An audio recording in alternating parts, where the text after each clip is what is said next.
Bismillahirrahmanirrahim. Assalamualaikum warahmatullahi wabarakatuh. Terima kasih atas kesediaan teman-teman menyaksikan video pembelajaran yang telah saya buat.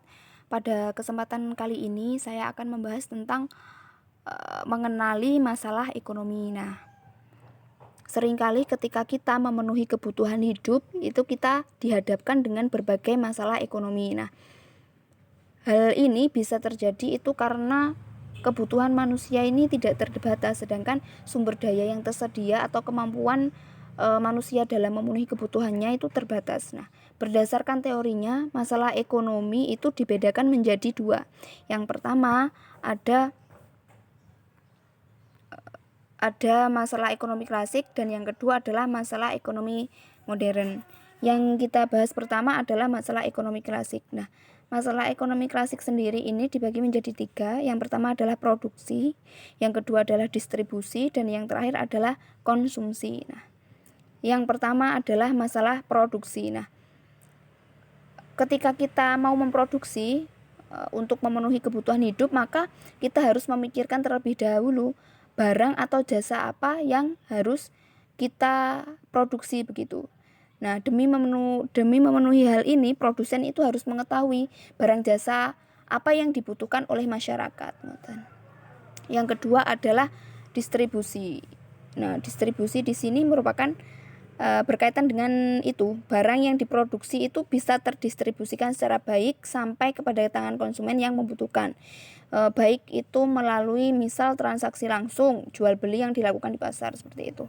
Yang terakhir adalah masalah konsumsi. Nah, masalah konsumsi ini juga saling berkaitan dengan masalah-masalah sebelumnya. Contohnya, hal ini berkaitan dengan barang tersebut akan dikonsumsi atau malah sia-sia karena barang tersebut tidak tepat atau tidak dibutuhkan. Jadi, kenapa toh ketika mau memproduksi barang itu produsen itu harus tahu barang apa sih yang benar-benar dibutuhkan oleh konsumen. Nah, itu karena ini ketika pada saat mengkonsumsi, pada saat menjual atau pada saat barang tersebut didistribusikan, maka masalah yang kita hadapi adalah masalah konsumsi. Jadi, apakah barang tersebut merupakan barang-barang yang benar-benar dibutuhkan atau malah sia-sia karena barang tersebut tidak tepat atau barang yang tidak dibutuhkan oleh masyarakat. Nah, masalah konsumsi ini juga bisa barang tersebut diinginkan akan tetapi harganya itu tidak terjangkau.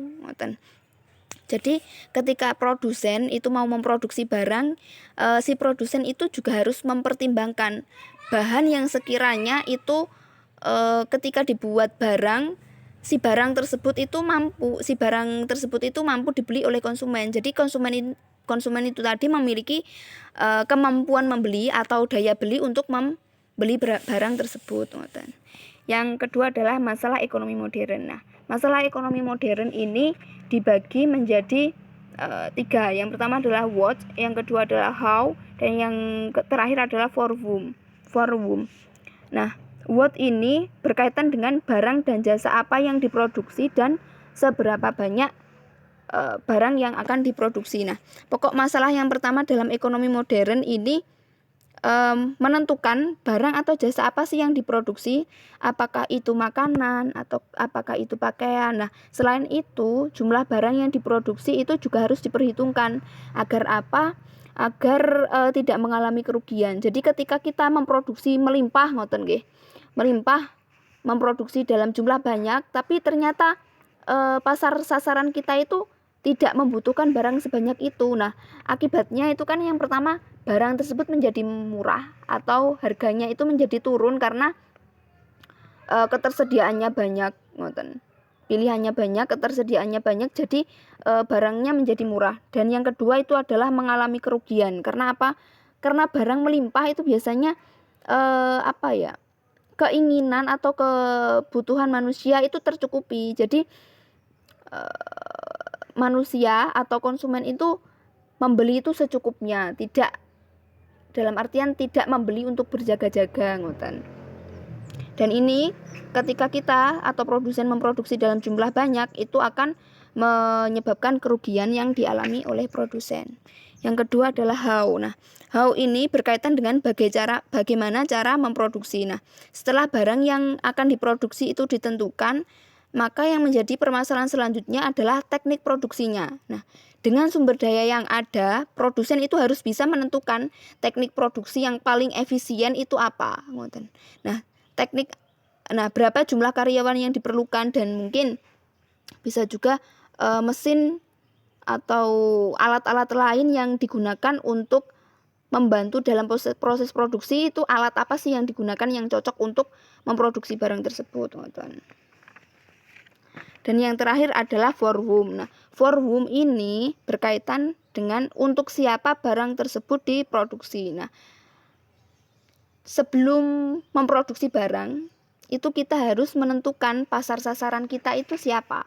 Apakah anak sekolah, apakah orang dewasa, apakah remaja, ngoten. Jadi ketika kita tahu pasar sasaran kita, maka kita akan tahu barang yang harus kita produksi, begitu. Jadi misal kita atau mungkin perusahaan kita atau kita memiliki pabrik misal di daerah yang banyak terdapat anak kecil, begitu ya, atau mungkin banyak terdapat sekolah-sekolah. Nah, ketika banyak terdapat sekolah-sekolah, kemudian kita memproduksi barang-barang seperti alat pertanian, maka itu tidak tepat, ngoten. Jadi barang yang kita produksi itu tadi tidak akan tepat sasaran, tidak akan dibeli konsumen, tidak dibutuhkan konsumen, karena di situ yang banyak adalah sekolah-sekolah. Jadi yang kira-kira yang dibutuhkan kalau sekolah itu apa sih?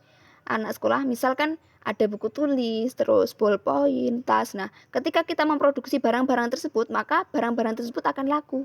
Berbeda dengan ketika kita memproduksi alat-alat pertanian, ngoten. Karena itu tidak tepat sasaran. Nah, selesai. Itu tadi beberapa yang dapat saya sampaikan terkait dengan masalah ekonomi. Semoga apa yang saya sampaikan ini tadi dapat bermanfaat untuk teman-teman. Tidak lupa saya juga akan kasih tugas nanti. Ada kurangnya dari saya mohon maaf. Akhiran wallahul muwaffiq ila aqwamit thoriq. Wassalamualaikum warahmatullahi wabarakatuh.